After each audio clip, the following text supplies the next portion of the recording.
Hello, it's Anna Jyoti Lowe from the School of Fine Tuning, and a bit of an interesting one because I've been wanting to talk for a while about this, and there's lots of things I want to talk about, and then I had a very vivid dream last night of something that I think was prompted over the last few weeks, and then harvesting some herbs from the outside.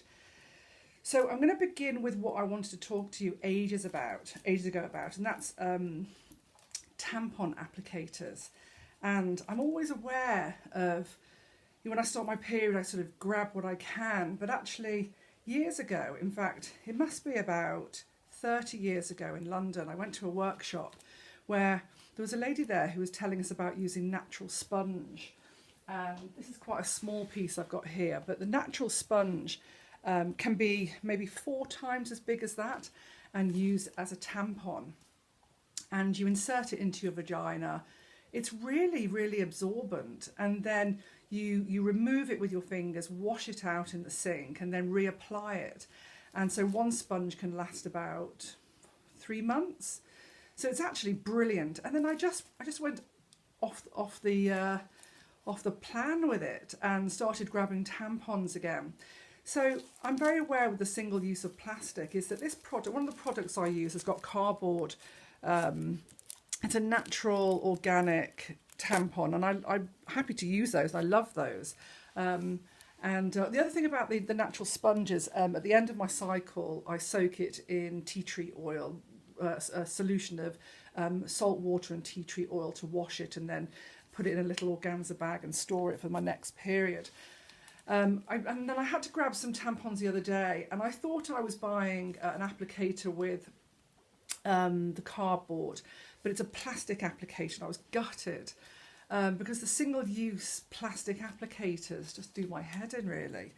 Anyway, so that's one thing I wanted to share, is either try and avoid the single-use plastic applicators, try and use the best quality tampon you can, unbleached and organic if possible, and certainly with the cardboard applicators. But the best is to use a sponge. So I am going to go and buy myself a new piece of natural sponge, a bit bigger. This is quite small actually, and perhaps with my cycle and my flow is not going to protect me. So a bigger piece, you can get like a good sized piece.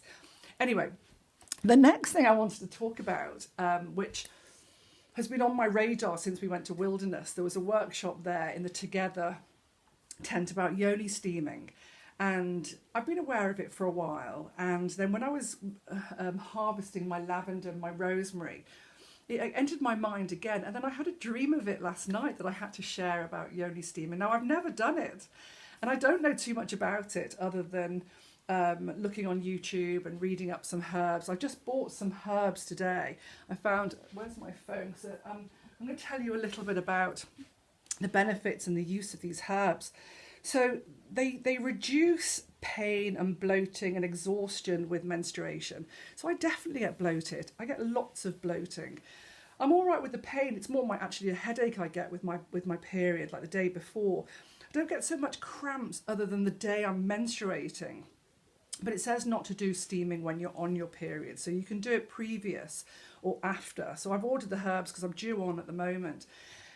And so I'm going to do it afterwards, because after I've had my heavy flow for the first 3 days, I then have about 4 days of a continuous sort of darker spotting kind of flow. And it says that it helps that. So it decreases menstrual flow as well as reduce the dark purple or brown blood at the onset or the end of the menses. So that'd be interesting how that helps. It regulates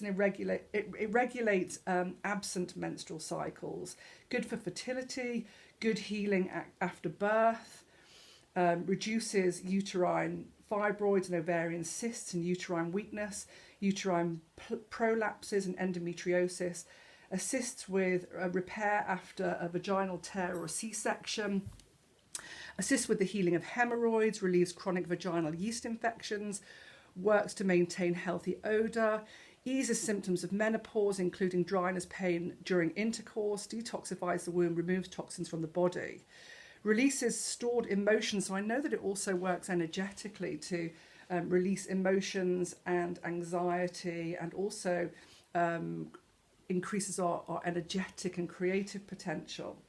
And then the herbs that I've ordered have got rose petals, chamomile, peppermint, rosemary, and mugwort in. So I'm really excited. They're going to arrive at the end of the week, and then I'm going to have, well, so when I got my period, and then I'm going to try at the end of it to do a steaming.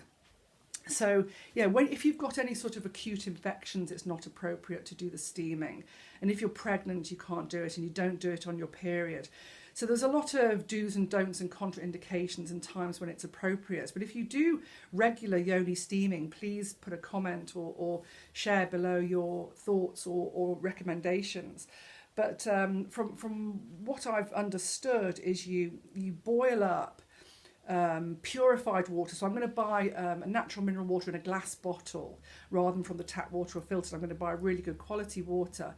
You boil it up in a pan that's been really well scrubbed and cleaned. And then it's like a smallish pan, for example, and then you let that cool down, and then so that it's not boiling. Then you add the herbs to it, and you let the herbs steep for about 10 minutes. And I think that it's about 3 tablespoons of the herb.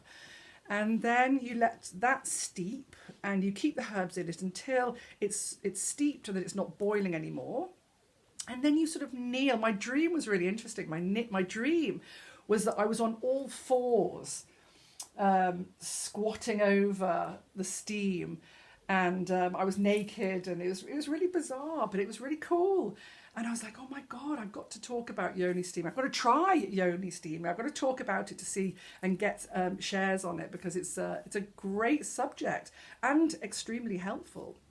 So I was squatting. So, but what I've gathered you do, you can buy all sorts of wonderful contraptions and wonderful special chairs and things that line the loo. But I'm going to go for a kneeling squat over the bowl with a towel wrapped round you, or not, and that you create a really beautiful space so you can cleanse with sage the area and do a meditation or write a journal. And then you stay over the steam, and you allow the herb vapor to work on your vagina for about 10 minutes, and then I don't know. So I'm going to see what happens. I'm going to give that a try. So yeah, I'm quite excited about that, and I'm quite excited to have a go and see the effects. But also that sort of menstrual. I mean, I haven't got the herbs now. Otherwise, I'd try it before my period. Somebody said that you should do it every 6 months. And then some people said if you're treating a condition or it's around your menstruation, you can do it sort of every week or every 2 weeks, like beginning and end of your period, and then that's it. So not to over steam and not to do it like weekly or anything like that. So I'm going to see how it is after my period. And if I love it, then next time I might do it just before and after. So let's play and let's see how it goes. But yeah, obviously go cautiously. You don't want to burn, you don't want to over steam, you don't want to over detoxify. And yeah, so I don't know if I'm going to keep you posted. I don't know. If it's amazing, I will keep you posted. But if not, I may sort of share on from this post and just let you know. Anyway, thank you for your time, and it's a great subject to talk about. I've been thinking about it a lot. It's definitely on my radar, so please share your experiences too. Thank you so much.